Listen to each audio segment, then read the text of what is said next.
Let's turn now to Pasemos ahora al libro de Oseas. Estos son los que comúnmente se conocen como los profetas menores. Oseas fue principalmente un profeta para Israel.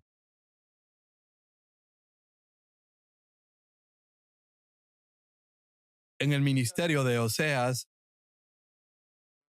aprendemos algo muy interesante. Podríamos decir que el tema sobre este libro profético es el adulterio espiritual y el amor inmutable de Dios. Es un tremendo libro que muestra la relación de Dios con su pueblo, como la de un esposo y una esposa, y cómo esa esposa le fue completamente infiel, y aún así él nunca dejó de amarla. Incluso en el Antiguo Testamento, Israel fue llamada la novia de Jehová. La relación entre Dios y el hombre fue retratada en el Antiguo Testamento como la de un esposo y su esposa, como una relación matrimonial, al igual que hoy nuestra relación con Cristo es como un matrimonio. Y al igual que en un matrimonio, si la esposa ama a otros hombres, sirve a otros hombres y quiere complacer a otros hombres, ella es infiel a su esposo y se le llama adúltera. Lo mismo es en nuestra relación con el Señor. Cuando amamos el dinero, somos adúlteras espirituales, porque ese es otro hombre. Cuando amamos el honor de este mundo, ese es otro hombre tratando de ganar nuestra atención. Cuando amamos el placer, es otro hombre tratando de ganar nuestro interés. Y cuando amamos a cualquiera de estos otros hombres, nos convertimos en adúlteras. Por eso Santiago menciona la palabra adúlteras. ¿No se dan cuenta de que la amistad con el mundo los convierte en enemigos de Dios? Oseas trata ese tema y él lo aprendió de una manera muy dolorosa. Lo que vemos en Oseas, tal vez más que en cualquier otro profeta, es a Dios tratando de hacer que su siervo sienta su corazón.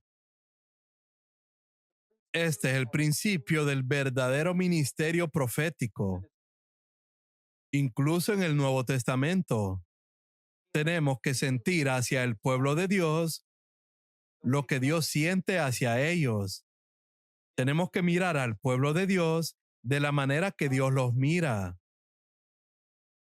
De lo contrario, solo seremos predicadores que están predicando algo que puede ser cierto, pero sin el sentimiento que Dios tiene hacia su pueblo. Por lo que Dios tiene que llevarnos a través de muchas pruebas dolorosas con el fin de hacernos sentir la manera en que Él se siente hacia su pueblo. Por ejemplo, en el tiempo de Oseas, Israel era como una esposa infiel. Cuando ella adoraba ídolos, le estaba siendo infiel al Señor. Y eso se consideraba como adulterio. La idolatría y el adulterio estaban estrechamente vinculados en el Antiguo Testamento. E incluso en el Nuevo Testamento, el adulterio espiritual es alguna forma de idolatría. Idolatría significa adorar algo que no sea el Dios verdadero. Cuando algo que no es Cristo ocupa el primer lugar en mi vida. Puede ser tu negocio, pueden ser tus propiedades, puede ser el dinero, puede ser tu buena apariencia, puede ser tu ministerio. Incluso eso puede ser un ídolo. Cualquier cosa que tome el lugar de Cristo como número uno en mi vida es un ídolo. Y tan pronto como algo ha tomado el primer lugar en mi vida, me he convertido en un idólatra y un adúltero espiritual. Y todas las palabras que se dicen a los idólatras y a las adúlteras se aplican a mí en ese punto. Por lo que aquí vemos que la manera en que Dios hizo que Oseas sintiera lo que él sentía hacia una esposa adúltera fue haciendo que Oseas se casara con una prostituta. Ahora, eso es una manera muy dolorosa de aprender la verdad. ¿A cuántos hombres les gustaría casarse con una mujer que sabe desde el principio que te va a ser infiel, que va a cometer adulterio y va a coquetear con otros hombres? No sé cuántos de ustedes estarían dispuestos. Podemos ver que había un precio que estos profetas tenían que pagar para ser profetas. Pero cuando Oseas se casó con esta mujer que era como una prostituta, que le sería infiel, se le dijo que siguiera amándola. Incluso en un momento dado, ella se había vendido como esclava a alguien y Oseas tuvo que pagar dinero y comprarla de nuevo. Y debía seguir amándola y gastando dinero en ella, aunque ella iba a seguir cometiendo adulterio. Él descubrió que era muy difícil y mientras él se encontraba pasando por esta lucha, Dios le dijo, ahora sabes cómo me siento hacia mi pueblo. Ve ahora y predica a mi pueblo.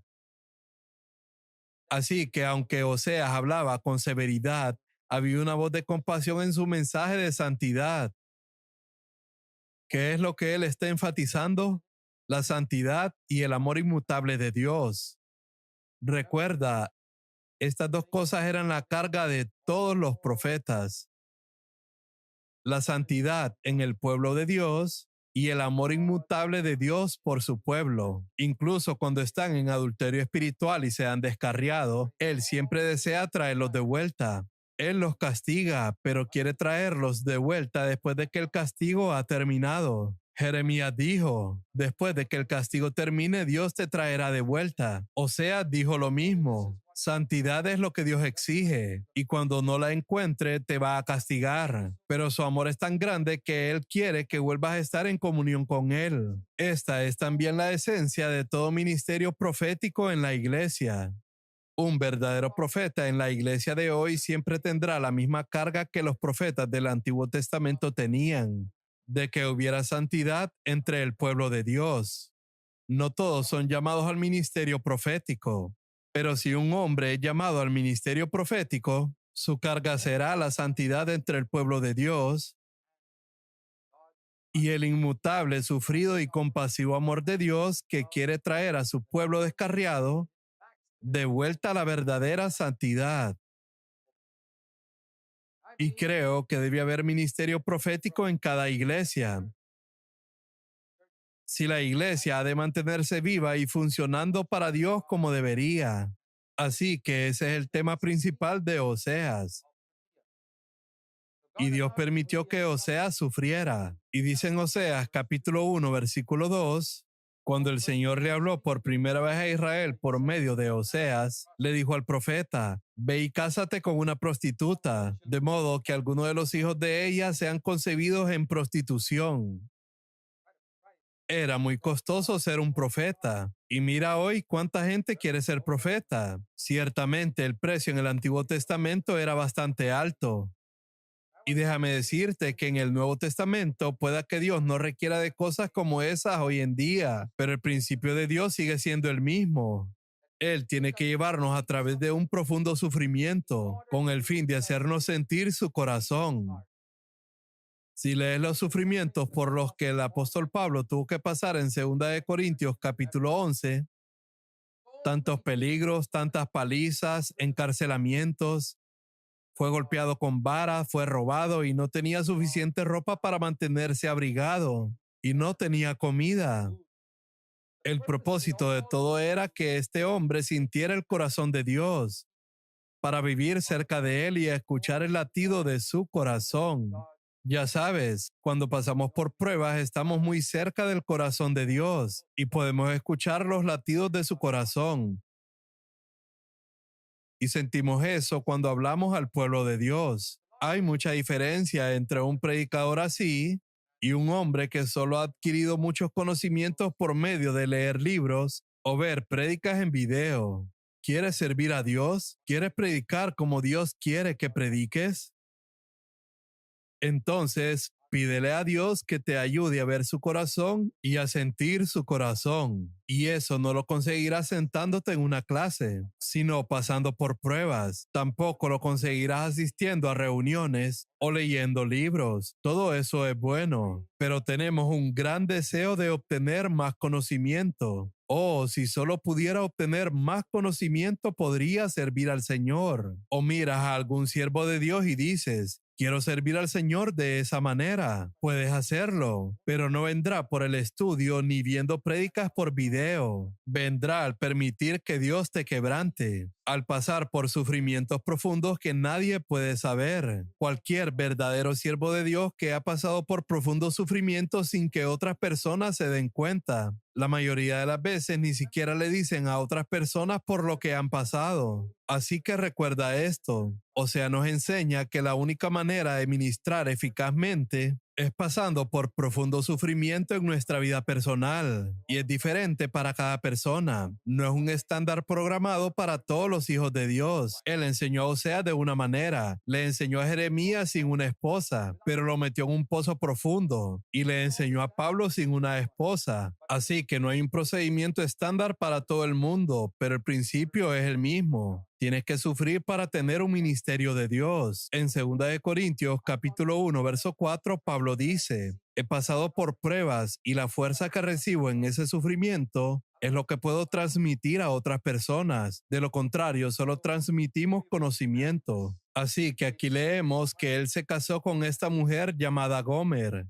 y tuvo hijos, y algunos de esos hijos nacieron a través de otros. El primer hijo fue de Oseas, los otros dos quizás no eran suyos, y los nombres de esos niños indicaban cómo Dios estaba castigando a su pueblo. En Oseas capítulo 2, verso 7 dice, cuando corras tras tus amantes, no podrás alcanzarlos. Los buscará, pero no los encontrará. Entonces pensarás, mejor me sería volver a mi esposo, porque con él estaba mejor que ahora. Ahora bien, esta es una imagen de la esposa de Oseas cuando huyó de él. Y de la misma manera es una imagen de cuando Israel huyó del Señor. La mayoría de la gente busca a Dios solo cuando está en problemas. Y ahí se dan cuenta de que todo el dinero y el honor no les ayuda. Y cuando la gente del mundo los decepciona, solo entonces ellos dicen, mejor sería volver a Dios, por lo menos Él me ayudará. Y Dios todavía cuida de esa persona que vuelve. Y por eso Dios le dijo a Oseas, recibe a tu esposa incluso cuando ella vuelva de esa manera. Y este es un versículo que se puede aplicar a todos nosotros. Ella no se da cuenta de que yo fui quien le dio todo lo que tiene. El grano, el vino, el aceite de oliva, la plata y el oro. ¿Te das cuenta de eso? ¿Te das cuenta de que tu salud es un regalo de Dios? ¿Sabes cuánta gente en el mundo no tiene salud y está enferma en una cama? Todo lo que tienes es un regalo de Dios. El dinero que tienes es un regalo de Dios. La inteligencia que tienes es un regalo de Dios. Ahora dice que cuando Dios le dio oro y plata, ellos utilizaron el oro y la plata para hacer un ídolo a Baal. Es como el hijo pródigo que tomó el dinero de su padre y no lo utilizó para los negocios de su padre, sino que se fue y lo gastó en sí mismo. Esta es la marca del pueblo descarriado de Dios. Cuando ellos reciben tantos regalos de Dios, ¿qué hacen con ellos? Ellos piensan, esto es mío, me lo he ganado yo mismo. Tengo un aumento de salario en mi trabajo. Mi negocio es próspero. Este es mi dinero. Esta inteligencia es mía. Debo usarla al máximo para mi beneficio. Eso es tomar el oro y la plata que Dios te da para hacer un ídolo para Baal. Ellos no se dan cuenta de que fui yo quien les dio todo lo que tienen. ¿Cómo es todo esto en nuestra vida? Es una buena pregunta para hacernos. Si reconocemos que lo que tenemos es de Dios, entonces se lo devolveremos a Él. Señor, me diste inteligencia para que yo pueda usarla totalmente para tu reino. Pero a pesar de ser tan infiel, el Señor dice en el verso 14, pero luego volveré a conquistarla, la llevaré al desierto. Haré las cosas secas y áridas en su vida. Y entonces cuando todo esté seco y árido, ella se volverá a mí y ahí le hablaré tiernamente. Ahora, normalmente no nos gustaría hablarle tiernamente a alguien que ha sido tan infiel, pero el Señor dice, le hablaré tiernamente y continúa dándole regalos. En el versículo 15, le devolveré sus viñedos y convertiré el valle de Acor en una puerta de esperanza. Lees en Josué capítulo 7 que Acán, el hombre que cometió pecado en Jericó, fue castigado y condenado a muerte. El lugar donde lo llevaron se llama Valle de Acor, un lugar de juicio por el pecado. Y el Señor dice, ese lugar de juicio por el pecado voy a convertirlo en una puerta de esperanza para ti. Eso significa que aunque haya fallado y el castigo haya venido a tu vida, si confiesas tu fracaso, de ahí Él puede abrir una puerta de esperanza para que algo maravilloso pueda venir a tu vida incluso en el futuro. Ese es un mensaje maravilloso, especialmente para los que están descarriados y se han apartado de Dios, o para los que han malgastado gran parte de su vida, para aquellos que dicen, Señor, ¿qué puedo hacer? He malgastado tanto tiempo de mi vida. He hecho muchas cosas malas. Ojalá hubiera sabido todas estas verdades cuando era más joven. Te han estado persiguiendo y has sufrido, pero el Señor dice, no te desanimes. Puedo hacer de ese valle de Acor una puerta de esperanza para ti. Y entonces el Señor dice en Oseas capítulo 2, versículo 16, al llegar ese día me llamarás esposo mío en vez de mi Señor. Verás, en el antiguo pacto no podían experimentar este tipo de relación que hoy podemos tener con el Señor, de esposo y esposa, y es en un sentido de profecía de lo que iba a suceder cuando el Espíritu Santo viniera. Verás, el Espíritu Santo trajo a Rebeca a Isaac por medio de Eliezer, que es una imagen del Espíritu Santo. De la misma manera, el Espíritu Santo nos lleva a Jesús para casarnos con Él. En el Antiguo Testamento lo conocían como Señor, pero dice aquí, al llegar ese día me llamarás esposo mío. ¿Qué tipo de relación tienes con el Señor? ¿Sabes? Él no quiere ser solo tu Señor, Él quiere ser tu esposo. El servicio para el Señor de mucha gente se vuelve aburrido y pesado porque es como un siervo sirviendo a su amo, o es como trabajar en una oficina gubernamental muchas horas al día. Tengo que hacerlo, recibo mi salario y voy y hago lo mismo de nuevo cada día. Una esposa no sirve a su esposo por un salario, pero eso no quiere decir que el esposo no cuide de su esposa. El esposo comparte mucho dinero con su esposa, pero ella no trabaja por eso. Ella trabaja por amor. Entonces él dice, al llegar ese día me llamarás esposo mío en vez de mi Señor. Y en el versículo 20 el Señor dice que aunque seas infiel, te seré fiel y te haré mía. Vean el tremendo amor de Dios persiguiendo a alguien que se ha descarriado. En Oseas 3, verso 2, la esposa de Oseas se había vendido como esclava. Y entonces él dice, la recuperaré pagando 15 piezas de plata, 5 canastas de cebada y una medida de vino. Ella se había ido, se había metido en problemas y se había vendido como esclava, tal vez trabajando como criada en casa de alguien. Y Oseas se enteró y fue tras ella y le dice, pagaré lo que el amo pagó y te compraré de nuevo. Vuelve y sé mi esposa. Entonces él le dice en el versículo 3, tienes que vivir en mi casa por muchos días y dejar la prostitución. Y esta es una imagen del amor de Dios. En este caso en particular, Ellos iban a ir en cautiverio y ser castigados. Así que Oseas tuvo que decirle a su esposa: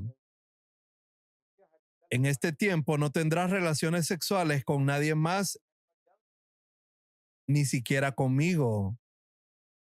Lo que nos muestra que aunque Dios no ha abandonado a Israel, Él permitirá que Israel se aparte de Él por un periodo de tiempo cuando Él va a castigarlos.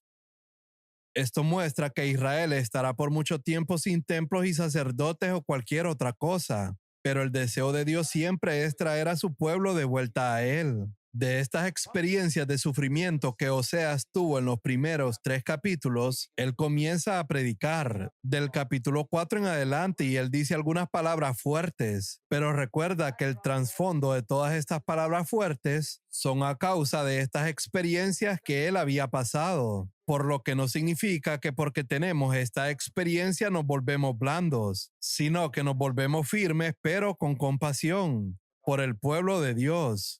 Primeramente, él dice en el capítulo 4, esta es la controversia que el Señor tiene contra su pueblo. Y otra vez, como todos los profetas, él comienza con los líderes. Recuerdo que hace muchos años, tal vez hace 20 años, fui invitado a una gran convención denominacional. Habían miles de personas allí y me habían invitado como predicador especial. Y cuando subí a la plataforma dije: la carga que el Señor me ha dado no es hablar a las miles de personas sentadas aquí, sino a los líderes que están sentados en la plataforma detrás de mí. Y hablé durante 2 días. No me di la vuelta hacia ellos porque no había micrófono de ese lado. El micrófono estaba frente a mí, así que tuve que mirar hacia el frente. Y dije, me gustaría hablar a los pastores y líderes. Y hablé sobre la justicia y asuntos de dinero. Y después de 2 días, ellos me dijeron, no queremos escucharte más. Ellos no me permitieron hablar el tercer día. Así que tuve que hacer las maletas e irme a casa. Por cierto, desde entonces no me ha ido muy bien con esa denominación. El punto es que los profetas siempre hablaron primero a los líderes, porque si los líderes se están descarriando, la gente también va a descarriarse. Así que si los niños se están descarriando es culpa de los padres. Los padres no han educado a sus hijos correctamente. Si tus hijos se portan mal en la escuela, no puedes culpar a los niños. Son los padres los que no han enseñado a sus hijos a comportarse correctamente en casa. Por eso, si se portan mal en la escuela, no se habla con los niños, se habla con los padres. Recuerdo una vez que una madre trajo a un niño y me dijo, hermano Zach, por favor, ora por mi hijo, él es así, así y así. Yo sentí ganas de orar por la madre, porque sentí que el problema tenía que ver con ella, y por eso no oré por el hijo. Yo no hago lo que la gente me dice que haga. Y le dije, tú no vas a ayudar a este niño si lo tratas así. Lo humillas públicamente contando la manera en que se comporta. Y lo mismo está pasando con el pueblo de Dios. Aún hoy en día el pueblo de Dios sufre a menudo porque sus líderes no son piadosos. Sus líderes no conocen a Dios. Por lo tanto, el pueblo sufre. Así que este profeta dice, no señales a otro para echarle la culpa. Por ejemplo, los que dicen, ¿qué puedo hacer, hermano? La gente en la iglesia es así. No. En Oseas 4, verso 4 dice, mi queja, sacerdotes, es con ustedes, dice el Señor. Y como castigo tropezarán en plena luz del día, y sus falsos profetas caerán con ustedes. Dice el verso 6, mi pueblo está siendo destruido porque no me conoce. ¿Por qué el pueblo de Dios es destruido? No porque no conocen la Biblia, sino porque no conocen a Dios. Y la culpa es tuya. Versículo 6, ustedes sacerdotes se niegan a conocerme. ¿Ves cómo habló el profeta? Directamente a los líderes. Y dice en la última parte del verso 6, y por eso yo me niego a reconocerlos como mis sacerdotes. Luego les quita la unción. Ya que olvidaron las leyes de su Dios, me olvidaré de bendecir a sus hijos. Y dice en el verso 7, mientras más sacerdotes hay, más pecan contra mí. Vaya estado en el que se encontraban. Habían cambiado la gloria de Dios por la vergüenza de los ídolos, como el dinero. ¿Ves lo relevante que es esta palabra para estos días? Muchos predicadores han cambiado la unción de Dios por dinero. Han perdido la unción porque han buscado más el dinero. Antes tenían la unción y menos dinero, pero fueron tras el dinero y perdieron la unción. Han cambiado la gloria de Dios por la vergüenza de los ídolos. Y a los sacerdotes solo les interesaba alimentarse gracias a la gente. Versículo 8. Y en aquellos días el sacerdote obtenía una ofrenda. Si un hombre traía una ofrenda por el pecado, una porción de eso era para el sacerdote. Lees eso en el libro de Levítico. Así que aquí dice, por eso se alegran cuando el pueblo peca. ¿Por qué? Porque me traen más ofrendas y obtienes más carne en tu curry. Dice en el verso 9, y lo que hacen los sacerdotes, el pueblo también lo hace, porque los sacerdotes son malvados, el pueblo también es malvado. Así que ahora castigaré tanto a los sacerdotes como al pueblo, y así sucesivamente. Es maravilloso. Quiero animarte a leer alguno de estos profetas en la Nueva Traducción Viviente. Es realmente excelente. No tengo tiempo para leer todo, pero vayamos al verso 14. ¿Pero por qué debería yo castigarlas? Pues sus hombres hacen lo mismo, descuidados en su actitud hacia las mujeres y pecando. Ahora vamos al capítulo 5. Escuchen esto, ustedes sacerdotes. Presten atención, líderes de Israel. Escuchen, miembros de la familia real. Otra vez la palabra es para los líderes. Estas palabras de juicio son para ustedes. Están condenados y así sucesivamente. Y en el capítulo 6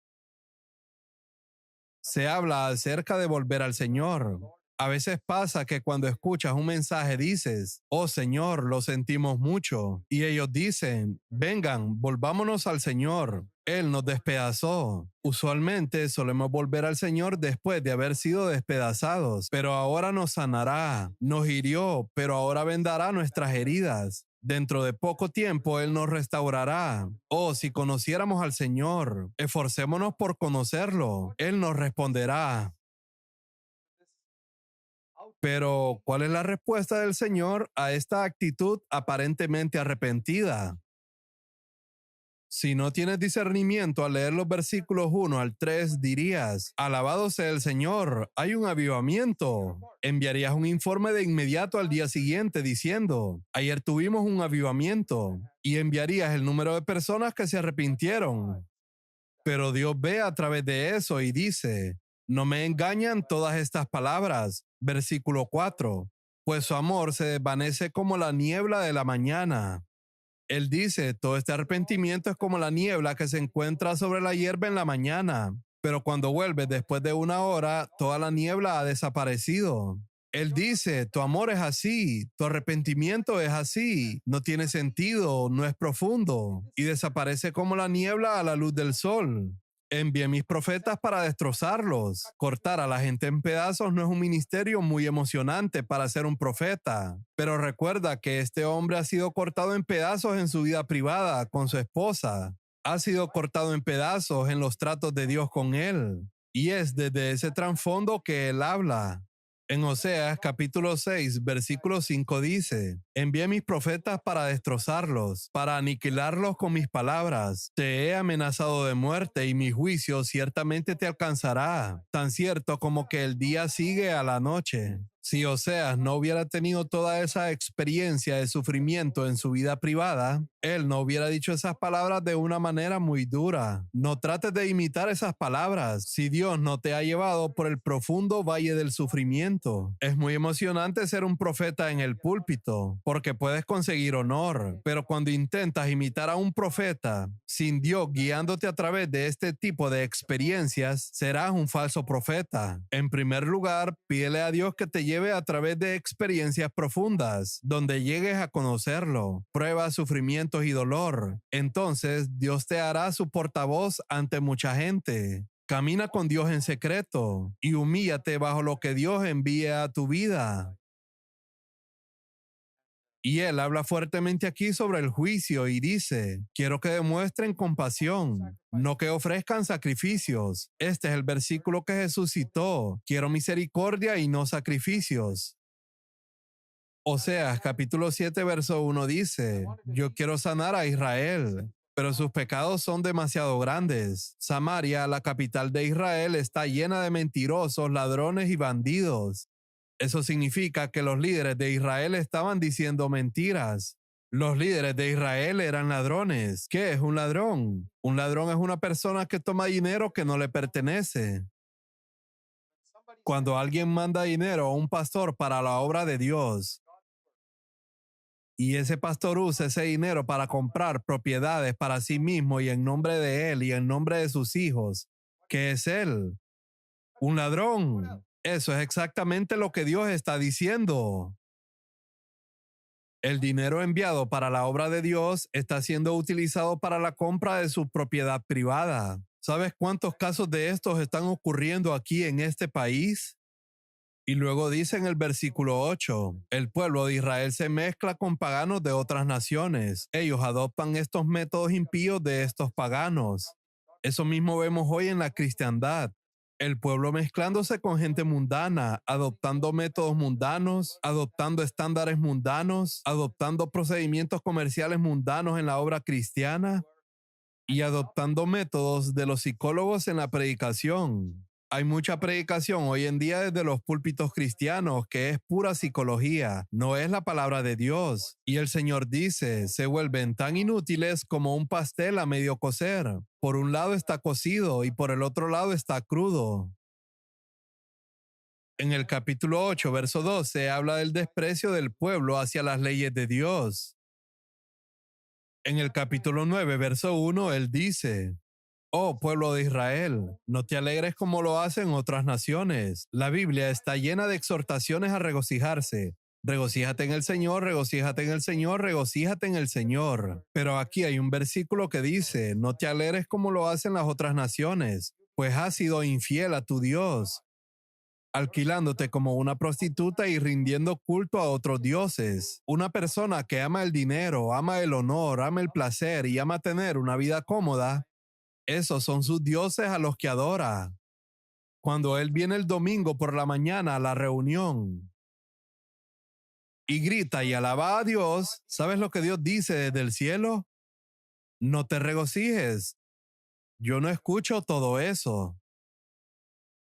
Él dice, yo sé por lo que vives en tu vida personal. Yo sé cuáles son tus ambiciones. Sé que adoras tu trabajo, tu negocio, tu dinero, tu propiedad y luchas por esas cosas. Y aquí vienes y dices aleluya y alabas al Señor el domingo por la mañana. No te regocijes.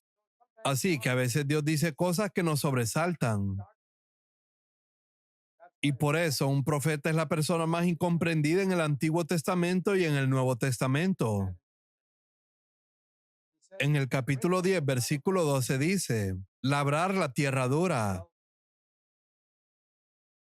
Planten buenas semillas de justicia, aren la dura tierra de sus corazones, porque ahora es tiempo de buscar al Señor para que Él venga y haga llover justicia sobre ustedes.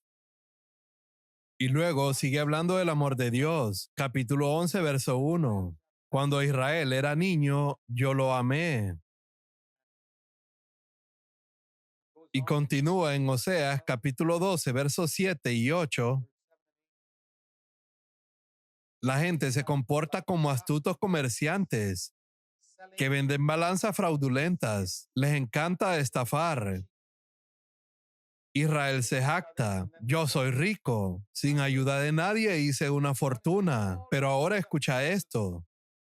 Nadie me ha descubierto haciendo trampas. ¿Sabes que hay mucho dinero sucio en las iglesias? ¿Del cual tú no sabes? Hay empresarios en la iglesia que dan sobornos y nadie sabe de eso. Algunos de ellos son ancianos en buenas iglesias, incluso en asambleas separadas. Exteriormente parecen tan correctos y reciben honor en las iglesias, pero un día Dios va a exponerlos. Un verdadero profeta puede ver a través de estas personas Y es por eso que la mayoría de estos empresarios ricos y corruptos tienen miedo de enfrentarse a un verdadero profeta. Quiero animarlos, mis hermanos y hermanas, a que sean una voz para Dios en esta generación. Hay gente que dice, nadie me ha descubierto haciendo trampas. Mi historial es impecable. Son como astutos comerciantes que engañan a la gente, pero no engañan a Dios o a sus verdaderos siervos. Oseas capítulo 13, verso 14 es un maravilloso versículo acerca de la resurrección. Debo rescatarlos de la tumba.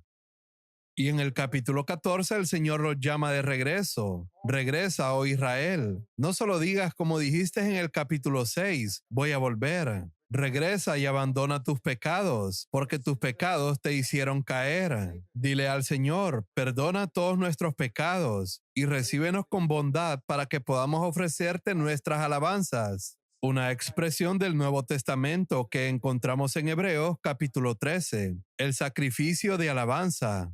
Ese es el lugar al que Dios quiere finalmente llevarnos, donde nos convertimos en adoradores, donde nuestra relación con Él y nuestra vida de alabanza se hace más importante que todo lo demás. Dice en el versículo 4, el Señor dice, yo los sanaré de su idolatría y de su falta de fe. ¿Sabes que el amor al dinero está tan profundamente arraigado en todos nosotros que solo el Señor puede librarnos de él? Reconoce cuánto te amas a ti mismo y cuánto amas el dinero.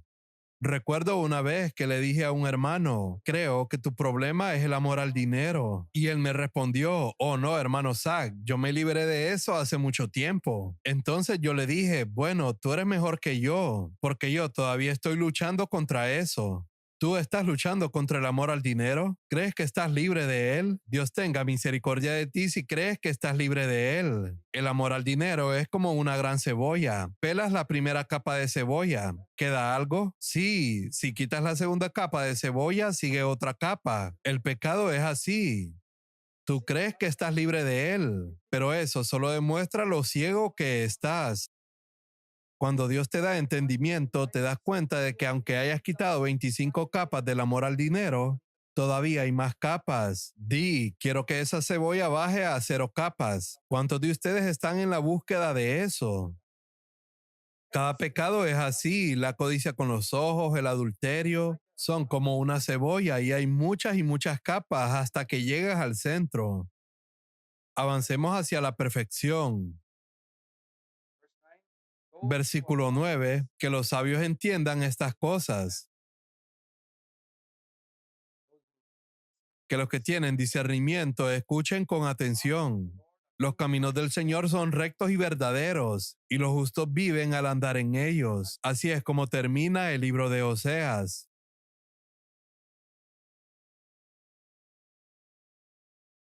Ahora queremos ver el libro de Joel.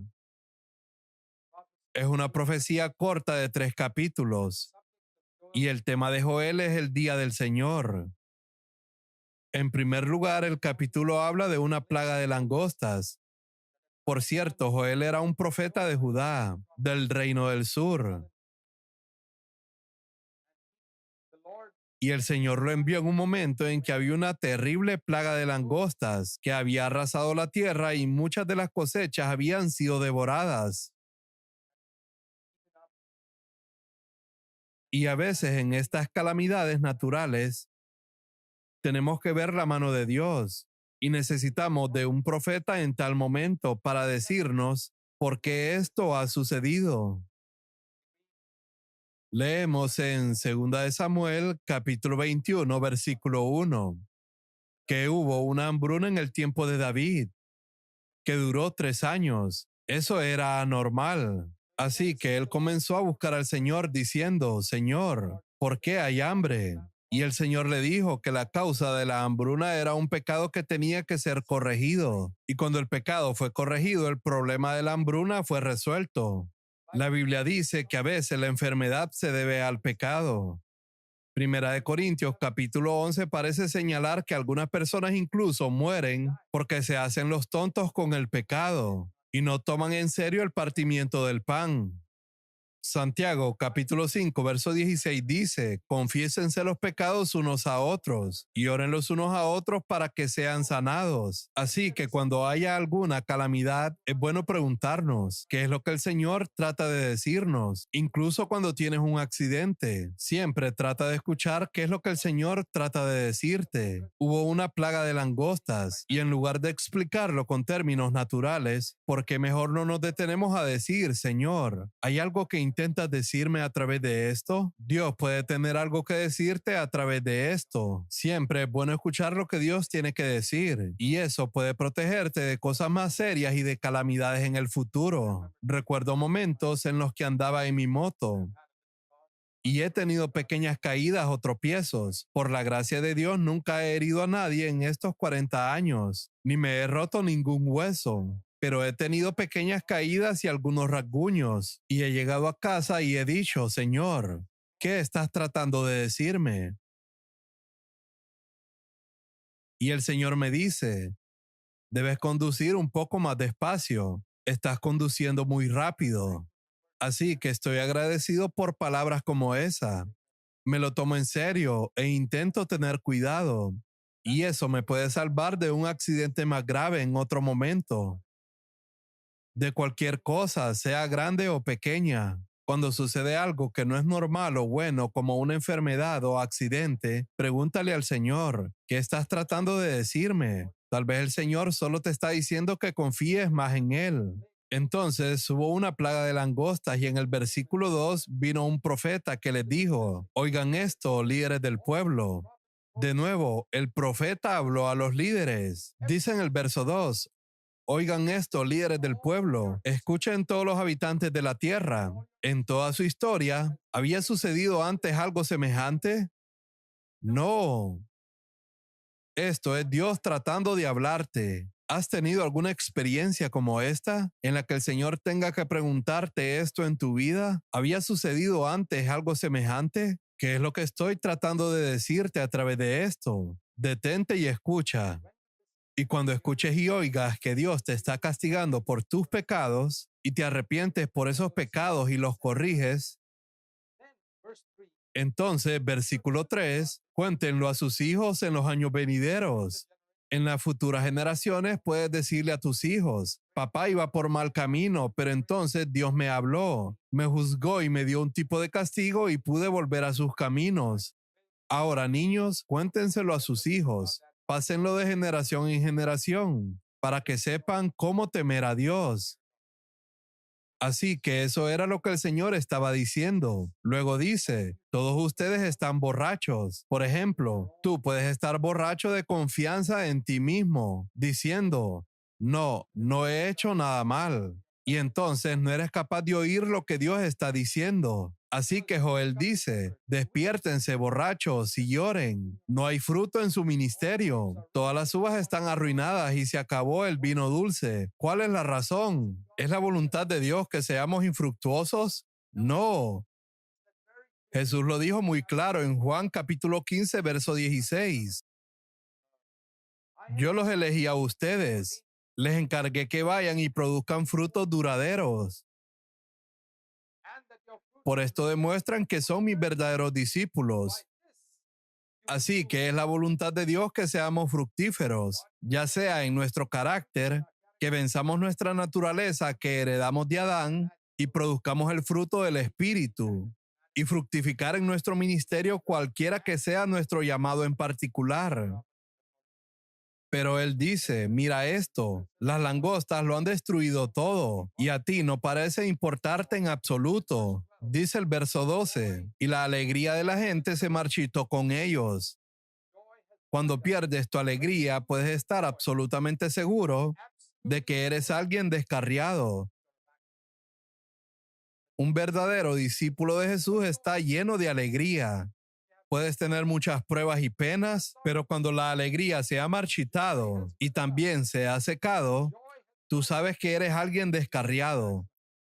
Cuando comienzas a murmurar, por favor, toma esto como una señal de estar descarriado. Cuando murmuraron los hijos de Israel, cuando estaban en el desierto, y Dios los destruyó por su murmuración. Primera de Corintios capítulo 10 dice que esto está escrito para nuestra instrucción, para que no vayamos a murmurar como ellos. Cuando murmuras y te quejas contra la gente en casa, porque la comida no está bien hecha, tú mismo estás en el desierto.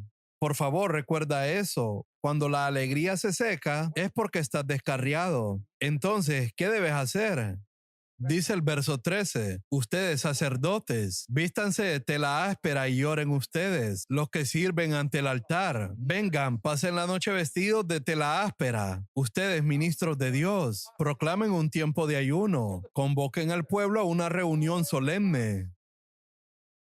Y busquen a Dios porque no hay fruto en la iglesia, no hay fruto de carácter, no hay fruto en el ministerio. Necesitamos buscar a Dios en ayuno, arrepentimiento y en oración.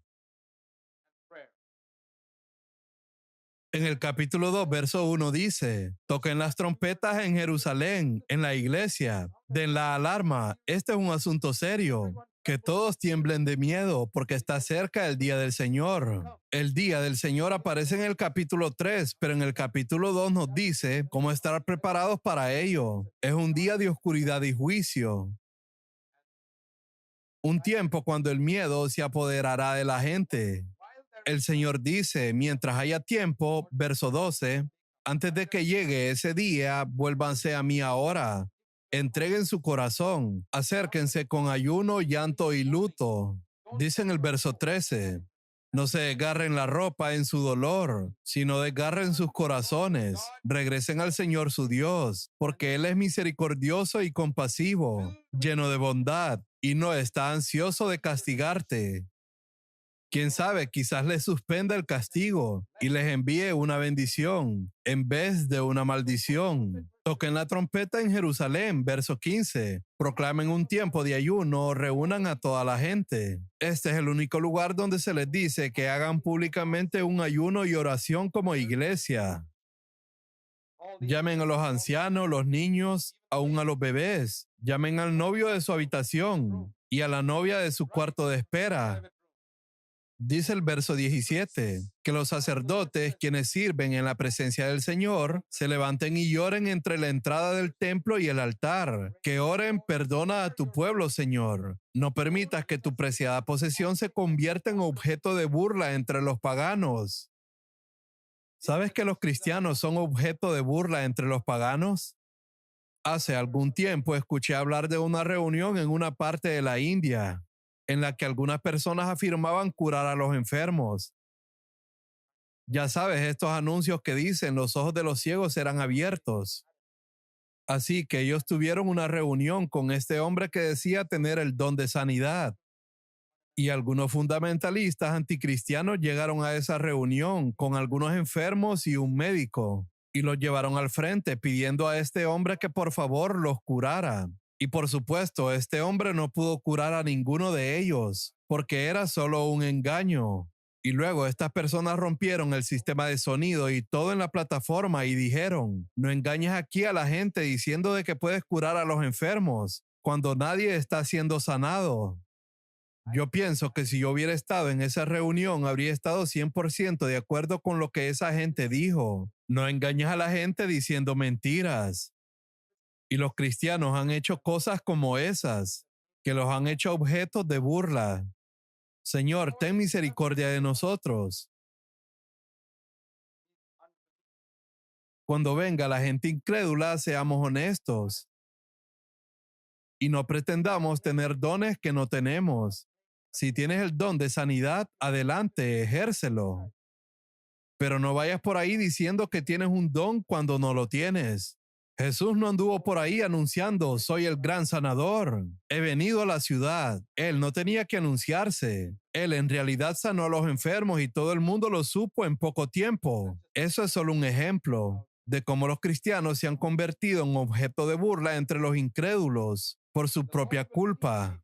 Entonces el Señor se compadecerá de su pueblo cuando se arrepientan y confiesen su pecado, y guardará celosamente el honor de su tierra. El Señor responderá, ¿y qué va a hacer? Versículo 28. Derramaré mi espíritu sobre toda la gente. Sus hijos e hijas profetizarán. Sus ancianos tendrán sueños. Este es el versículo que fue citado por Pedro el día de Pentecostés, diciendo, esto es lo que Joel profetizó. Hemos estado orando por 10 años, hemos ayunado y orado buscando a Dios, arrepintiéndonos y diciendo, Señor, no permitas que tu pueblo sea objeto de burla. Y el Espíritu se derramó.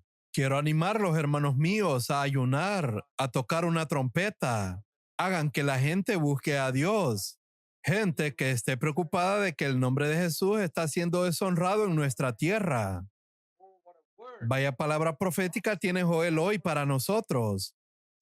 Buscad a Dios y entonces muy pronto vendrá el día del Señor. Dice el verso 30 en adelante, y haré maravillas en los cielos y en la tierra, sangre, fuego y columnas de humo.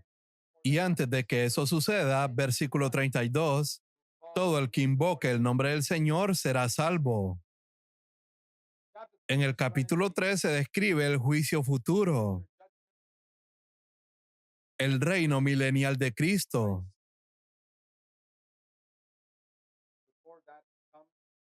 Y antes de que eso llegue, dice aquí en el verso 14, es un verso en el que tenemos que meditar. Miles y miles esperan en el valle de la decisión. Hoy en día no serían miles, sino millones. En los tiempos de Joel eran miles, pero hoy millones y millones de personas están esperando en el valle de la decisión, sin saber qué camino tomar. Y pronto llegará el día del Señor en el valle de la decisión. Estamos en ese tiempo. El sol y la luna se oscurecerán y las estrellas dejarán de brillar. La voz del Señor pronto rugirá desde Sión. Pero el Señor será un refugio para su pueblo. Verso 16. Una fortaleza firme en este tiempo.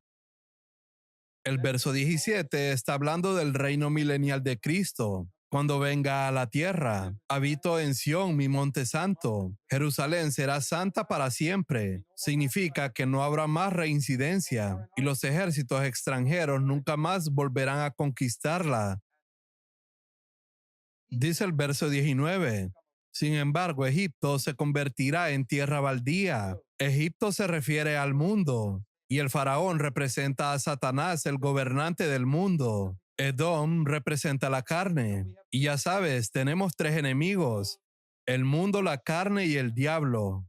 Y los tres están representados aquí. Egipto es el mundo y su gobernante Faraón es el diablo. Y Edom son los descendientes de Esaú. Y en el Nuevo Testamento se nos dice que el conflicto entre Esaú y Jacob es como el conflicto entre Ismael e Isaac.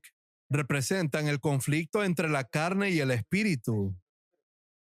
Ismael representa la carne e Isaac representa el espíritu. Un hombre nacido del espíritu y un hombre nacido de la carne. Hay conflicto entre la gente religiosa y la gente espiritual. Esaú y Jacob tuvieron el mismo tipo de conflicto y es una representación de la carne. Y aquí está diciendo que finalmente Dios va a tratar completamente con el mundo, la carne y el diablo, porque durante muchos años atacaron al pueblo de Dios y mataron a su gente inocente. Judá, en cambio, se llenará de gente para siempre, y Jerusalén perdurará a través de todas las generaciones. Perdonaré los crímenes de mi pueblo, representación de la iglesia, y yo, el Señor, mira la conclusión. Haré mi hogar en Jerusalén con mi pueblo. Ese es el objetivo final de la profecía.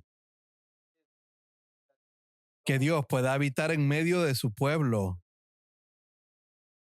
Y hoy tú y yo estamos llamados a proclamar la palabra en pureza al pueblo de Dios, llamar al pueblo de Dios al arrepentimiento, al ayuno y a renunciar a todos sus ídolos. Fíjate como en estos profetas que hemos estado estudiando hasta ahora, la carga de ellos siempre era renunciar a ídolos, abandonar la idolatría, abandonar la adoración a los ídolos, poner a Dios primero en tu vida y la santidad. Y santidad es no tener ídolos en nuestra vida. Santidad no es solo ser justo en asuntos financieros. La santidad es que nadie más que Dios tiene el primer lugar en mi vida. Él es el número uno. Cualquier cosa menos que eso no es santidad. Y hoy ese es nuestro llamado a proclamar, para que un día la iglesia pueda ser un lugar donde Dios pueda habitar y ser feliz. Oremos.